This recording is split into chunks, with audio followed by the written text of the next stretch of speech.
今日嚟到港島西邊堅尼地城，展開半日遊閒小旅行，感受呢度嘅小城市同大自然交融嘅魅力。B 出口轉去士美菲路，可以揾到新興食家，佢係傳統嘅點心店，所有食物即製即蒸，非常新鮮熱辣辣，仲有點心車添，好有懷舊嘅氣氛。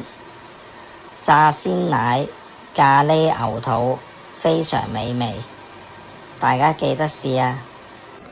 C 出口科士街嗰度有一幅過百年歷史嘅樹牆，佢由無數嘅樹根同埋石牆融合而成。呢個天然奇景係好多遊客影相嘅地方。牆上邊仲有一個球場添，好多遊客隔住鐵絲網影風景。由球場影落嚟嘅係爹核士街，全條街都係打卡勝地，有懷舊燈牌同埋電車路，行到攰仲可以嘆炸雞髀同奶茶。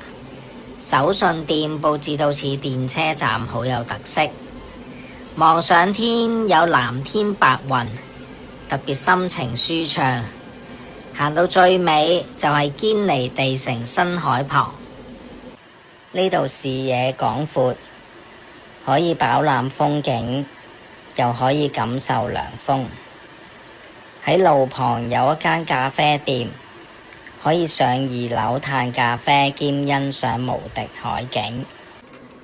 加多近街海濱長廊，佢係全日開放嘅海濱公園，有好多人喺度散步同睇風景，亦都係觀賞日落嘅好地方。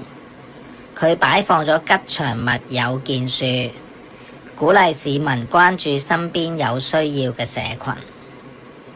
科士街樹牆充滿神秘感，好似天空之城一樣，每條樹根都充滿生命力，係大自然奇蹟。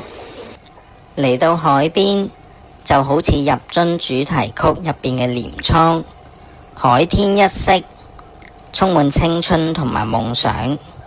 大家都嚟發掘堅尼地城有咩玩啦！